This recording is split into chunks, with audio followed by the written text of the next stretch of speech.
Benny, Penny and Frankie were the best of friends. They loved to explore. The forest was their favorite place. Every day we went on new adventures. One sunny afternoon, they met by the old oak tree. Where shall we explore today? Let's go deeper into the woods. Frankie nodded excitedly. They were ready for anything. The friends skipped down the path. They laughed and chattered. Soon they were deep within the woods. The trees grew tall and thick. The sunlight struggled to peek through. Look! Shouted Frankie, pointing to a clearing. In the middle sat a small wooden cabin. It looked old and forgotten. Vines crawled up its walls. The friends crept closer. Curiosity filled their little hearts. They had never seen anything like it before. Benny carefully pushed the door open. It creaked, loudly echoing through the silent woods. Inside, the cabin was dusty and dark. The air was thick with the smell of old wood and forgotten memories. Cobwebs hung from every corner, swaying gently in the draught. But on a small table in the center, something shimmered. It caught the light in a way that seemed almost magical. It was a clock, but not like any they had seen before. Its design was intricate and mesmerizing. Wow. What do you think it does? Benny asked, his eyes wide with wonder. This clock was made of dark wood, polished to a deep, rich finish. It had golden gears that whirred and spun, moving in a complex dance of time. A single button, glowing faintly, was set on its side. It seemed to beckon them, inviting them to uncover its secrets. The children exchanged glances, their minds racing with possibilities. Slowly, Benny reached out his hand, his fingers trembling slightly as they hovered over the button. The others held their breath, watching intently. What would happen when he pressed it? With a deep breath, Benny pressed the button. The clock began to hum, its gears spinning faster. The clock glowed brightly, filling the room with a warm, golden light. The children were bathed in the light, their faces filled with awe and wonder. The gears spun faster and faster, creating a mesmerizing pattern. They looked at each other in amazement, their hearts pounding with excitement. Slowly, the clock began to slow down, its gears coming to a gentle stop.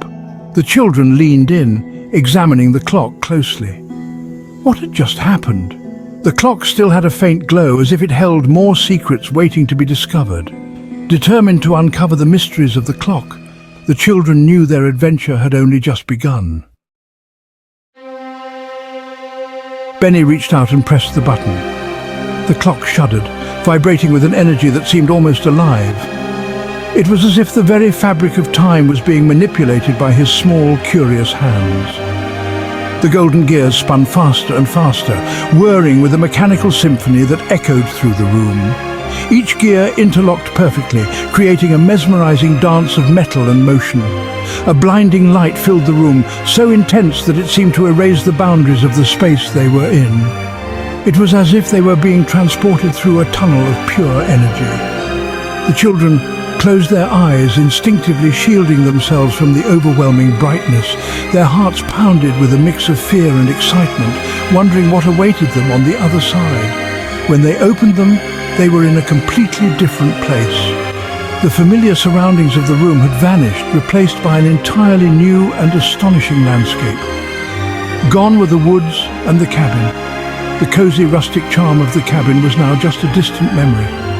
Instead, they found themselves in a jungle. The dense foliage was teeming with life, every leaf and vine pulsating with vibrant energy.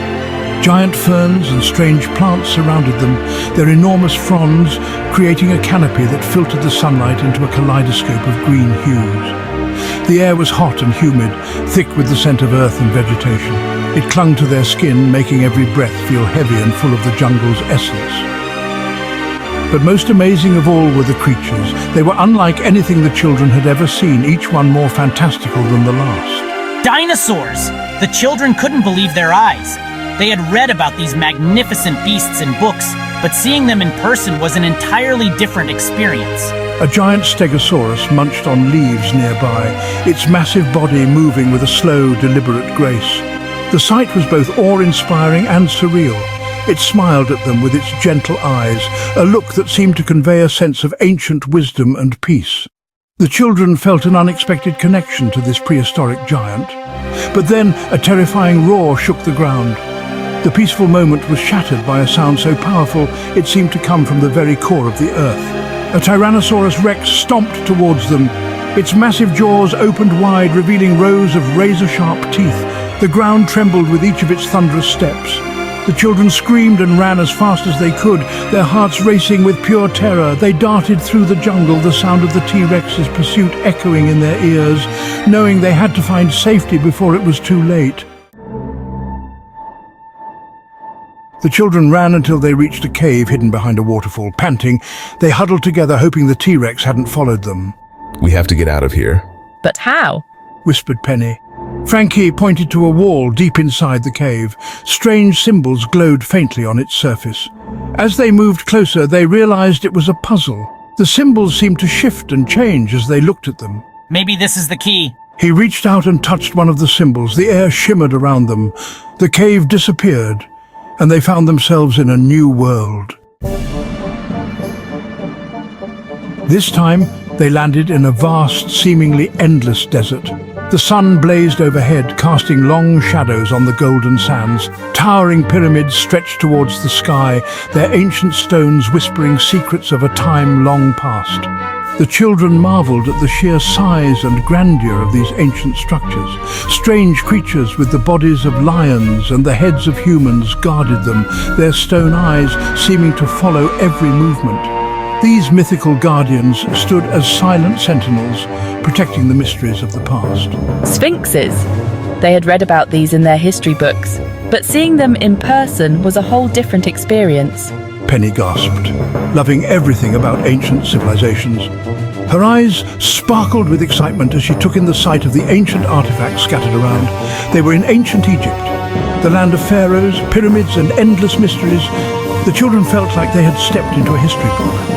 But before they could explore, a booming voice echoed around them, reverberating off the ancient stones and filling the air with a sense of urgency. Answer my riddle, and you shall pass. The voice was deep and commanding, coming from one of the sphinxes. The children looked around, their hearts pounding with a mix of fear and excitement. They knew they had to solve the riddle to continue their adventure. The voice seemed to be coming from one of the sphinxes, its stone mouth slightly open as if it had just spoken.